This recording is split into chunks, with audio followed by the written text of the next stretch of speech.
Ancient Egypt was one of the first civilizations to preserve detailed records for the generations that came after it. Its monumental creations, like the Great Pyramids of Giza and the Sphinx, still inspire awe thousands of years later. But just because we've made some amazing discoveries over the centuries doesn't mean every mystery of ancient Egypt has been solved. In fact, in recent years, archaeologists have discovered mysterious Egyptian relics that continue to puzzle them. From papyrus that speaks of gods and humans living together to beads forged from metal that fell from the heavens, these Egyptian objects raise questions that, even today, remain without clear answers. Before we move on, if you're new to our channel, please hit that subscribe icon. Number 15. The Turin King List, the Turin Royal Canon, aka Turin King List, is the most comprehensive written document that mentions all the rulers of Egypt in chronological order, along with the length of their reigns, but it also mentions something that still perplexes historians. Before the first human pharaohs, this hieratic papyrus lists gods, divine beings, and semi-mythical rulers as the earliest kings of Egypt. Some were credited with reigns lasting far beyond an ordinary human lifetime. Unlike the royal lists carved at Abydos and Saqqara, this was not created to flatter the throne or impress temple visitors.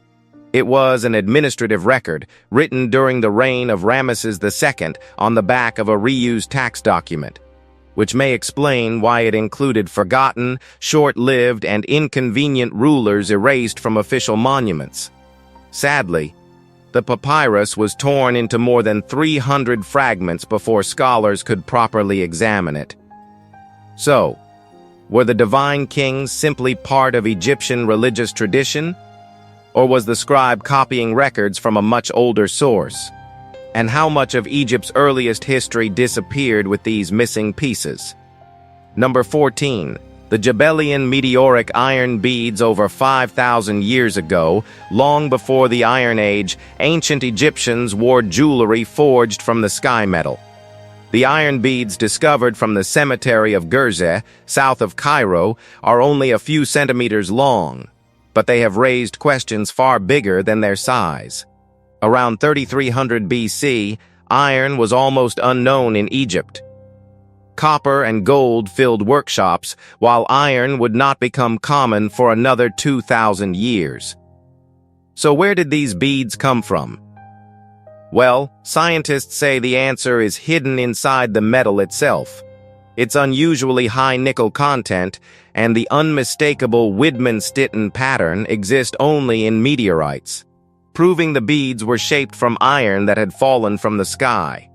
Somehow, their makers worked this rare material by hammering it into thin strips and rolling it into small tubes without ever smelting it.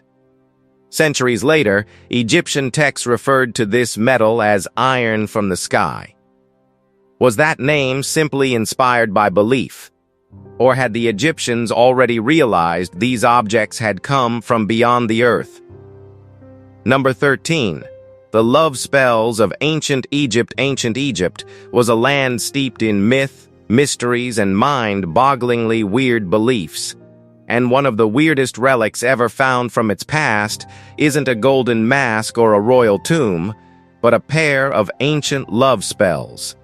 In 2016, researchers finally translated 2 Greek papyrus scrolls dating back to the 3rd century AD.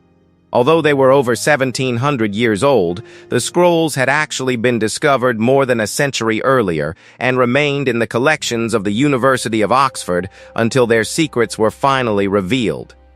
What they contained was unlike anything most people would expect. These were detailed instructions for casting spells to make another person fall hopelessly in love. One called upon the gods to burn the heart of a woman until she desired the caster, while another promised women the power to bend a man's will. The rituals invoked several Gnostic deities, included mysterious magical words, and even listed unusual potions. Among them, a mixture of honey and bird droppings believed to increase pleasure.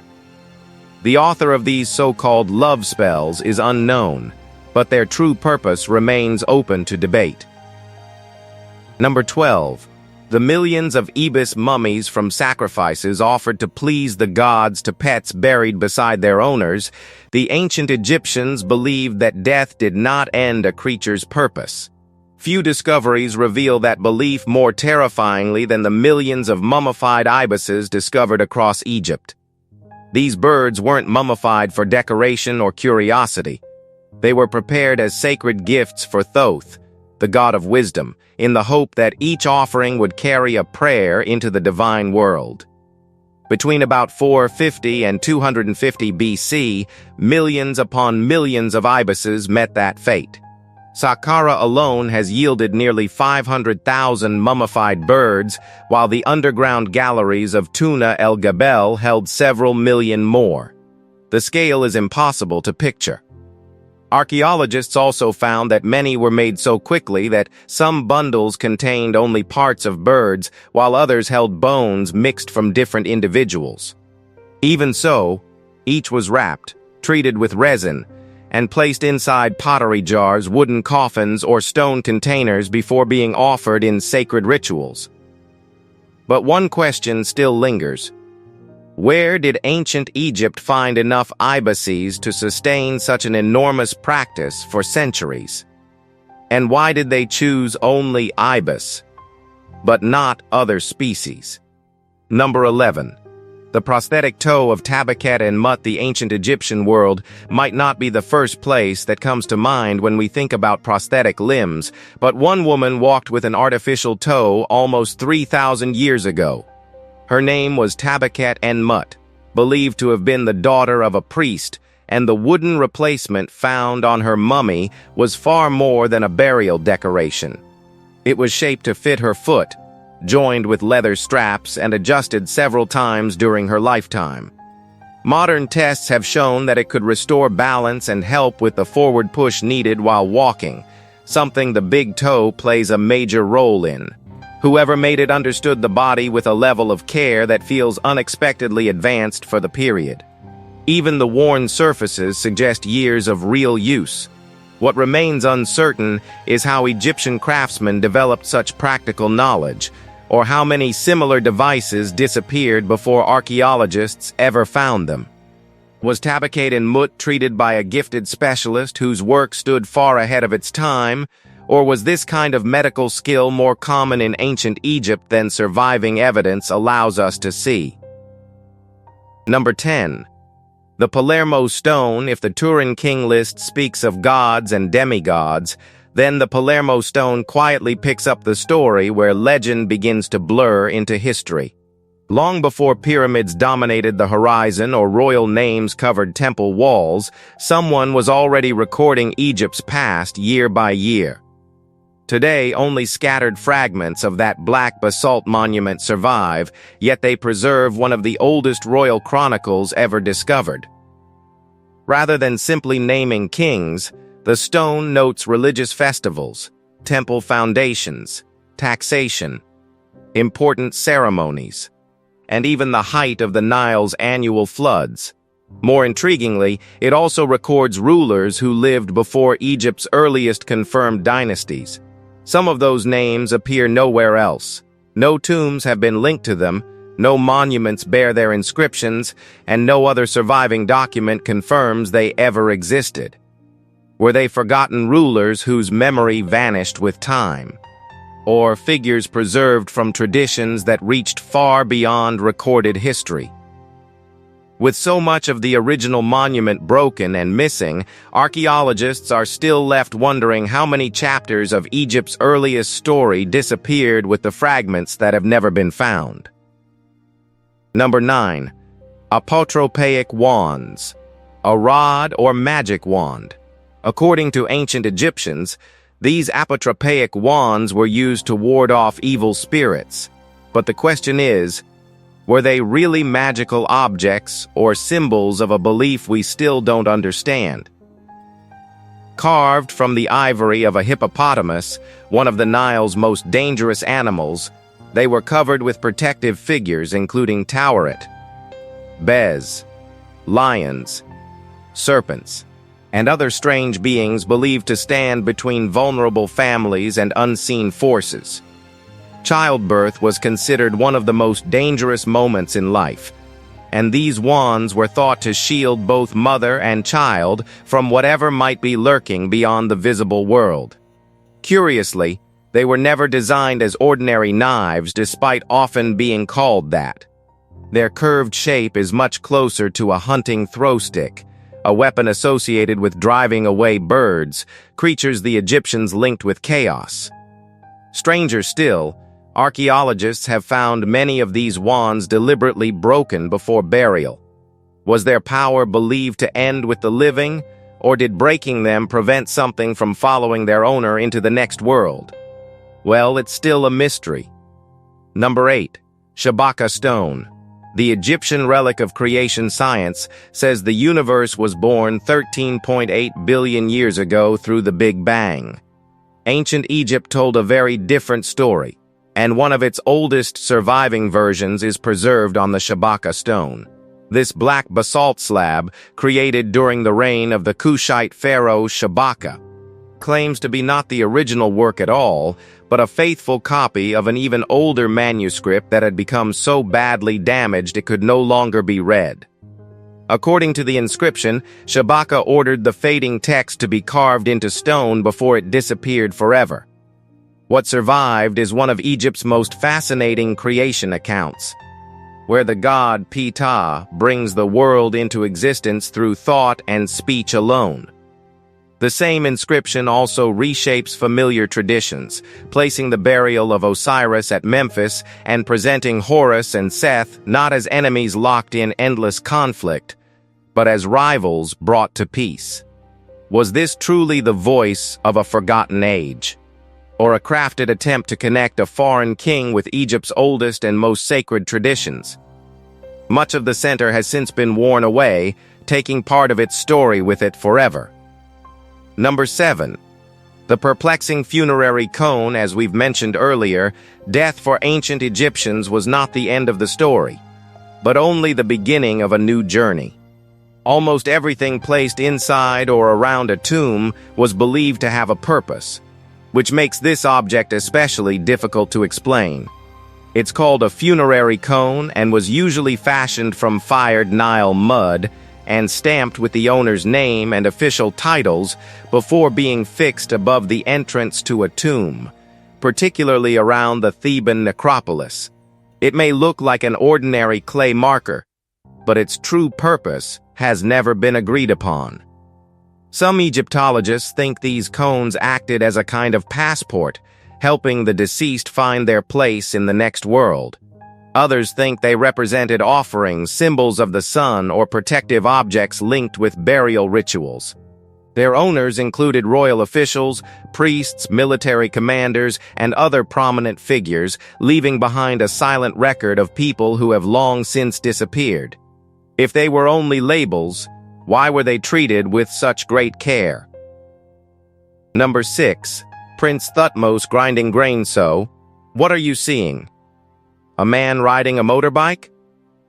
Well, it's kind of difficult not to think that at first sight. But this odd figure was carved more than 3,300 years ago, and it actually portrays Prince Thutmose, the eldest son of Pharaoh Amenhotep III. Rather than showing him in a royal procession or standing triumphantly beside his father, the sculptor captured him kneeling over a grinding stone, preparing grain. It seems like an ordinary task until you learn that Thutmose was the high priest of Ptah, and the grain was intended for sacred offerings believed to nourish both the gods and the dead for eternity. Then, almost without warning, he disappears from history.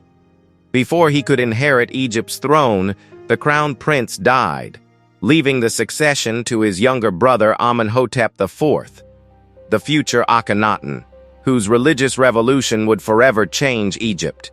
Looking back, this little sculpture feels like the final trace of a future that never happened. Had Thutmose lived to become pharaoh, would Egypt's history have followed an entirely different path, or was everything that came afterward somehow destined from the beginning? Number 5. The Famine Stela. The 7 years famine back in 1889. The journalist and Egyptologist Charles Edwin Wilbur stepped onto the rocky island of Sahel near Aswan, where thousands of ancient inscriptions covered the granite cliffs. Most were little more than messages left behind by travelers, quarry workers, and officials. One, however, told a story unlike any other, carved into the rock in 42 columns of hieroglyphs. The inscription speaks of a terrible famine said to have lasted 7 years during the reign of Pharaoh Djoser. As the Nile failed to flood, crops withered, food disappeared, and the kingdom slowly descended into despair. The text claims the answer came only after Imhotep sought the wisdom of the god Khnum, who promised to restore the river if his temple received the honor it deserved. There is, however, one detail that has puzzled Egyptologists for generations. The inscription was carved more than 2,000 years after the famine it describes, during the Ptolemaic period. Was it preserving an ancient memory copied from a far older source? Or was it created to give an old legend the authority of history? Even today, no one can answer that with certainty. Number 4. The mechanical dog of ancient Egypt. So, when you hear the word mechanical, what comes to mind? Machines, engines, metal parts. Probably not something made in ancient Egypt. But this little ivory dog had a moving jaw more than 3,000 years ago. A hidden mechanism beneath its chest allowed the mouth to open and close, revealing tiny teeth and a red-painted tongue. It looks playful, almost like something made to entertain a child, but archaeologists are not convinced that amusement was its only purpose. Dogs were closely connected with hunting, loyalty, protection, and the defense of order, so a hound that appeared to bite may have been created to guard its owner from dangers that could not be seen. The real mystery is that no one knows where it originally came from. It entered a museum collection through the estate of Howard Carter, without any clear record of the tomb, palace, or household where it had been kept. Was it a child's treasured toy, a magical guardian, or something that carried both purposes at once? Drop your theory below. Number 3. Statue of the lector priest. Kappa religion and religious figures were held in such high regard in ancient Egypt that even centuries after their deaths, many were still expected to continue serving the gods. One of the creepiest reminders of that belief is the wooden statue of the lector priest Kappa. His duty had been to recite prayers during temple rituals and funeral ceremonies. But what has puzzled experts ever since his discovery is not his title, but his weirdly lifelike appearance. When Augusta Mariette's excavation team uncovered the statue at Saqqara in 1870, the workers immediately nicknamed it Sheikh el-Balad, because they believed they were staring at the face of their own village chief. Even today, it is difficult to ignore those eyes. Fashioned from rock crystal, opaque quartz, and framed with copper, they catch the light with a realism that makes the figure seem almost aware of its surroundings. Wood rarely survives for thousands of years, making examples like this very uncommon. Was its extraordinary craftsmanship simply the work of a gifted sculptor? Or did the Egyptians believe that creating a face this alive allowed something of its owner to endure forever? Number 2. The figure of the Great One. This figure might not be the most puzzling ancient Egyptian relic, but the deeper you look, the stranger its story becomes. Carved as Tauret, the goddess whose name means the Great One, it combines the body of a pregnant hippopotamus, the limbs of a lion, and the back and tail of a crocodile. To us, it looks like a creature from legend. But to the ancient Egyptians, these were the fiercest guardians of the Nile, united into a single protector. Unlike gods worshipped inside towering temples, Tauret watched over ordinary homes, especially where a new life was about to enter the world. Childbirth was believed to be a fragile crossing between life and death, a moment when unseen forces drew dangerously close. Small figures like this were kept nearby, while amulets bearing her image accompanied mothers beyond the birthing room. This particular statuette was dedicated by the draftsman Parahotep at Deir el-Medina, where the builders of Egypt's royal tombs lived. Was Tauret simply a comforting symbol? Or did families truly believe this unusual figure stood guard against dangers they could neither see nor explain? Number 1. Luxor Obelisk. A piece of Egypt in Paris, the story of Cleopatra's Needles is familiar to many. But far fewer people realize that Paris is home to an Egyptian giant with a story just as mysterious. The Luxor Obelisk is a 23-meter-tall, 230-ton block of red granite, carved more than 3,000 years ago during the reign of Ramesses II. It once stood beside an identical twin at the entrance of Luxor Temple. During Egypt's New Kingdom, nearly every great temple welcomed visitors with a matching pair, symbolizing balance and divine order. But today, only one remains on the banks of the Nile. Its companion has spent almost 2 centuries in France after being presented as a diplomatic gift during the 19th century. Egyptologist Bob Brier once joked that the lonely obelisk left behind almost looks as if it's waiting for its brother to return. But how did ancient Egyptians quarry, carve, and move a 230-ton monument without machinery? Why were 2 obelisks considered so important that temples were rarely given only one? Well, that's all from us. We hope you've enjoyed this video. Thanks for watching, and we'll see you soon in the next one.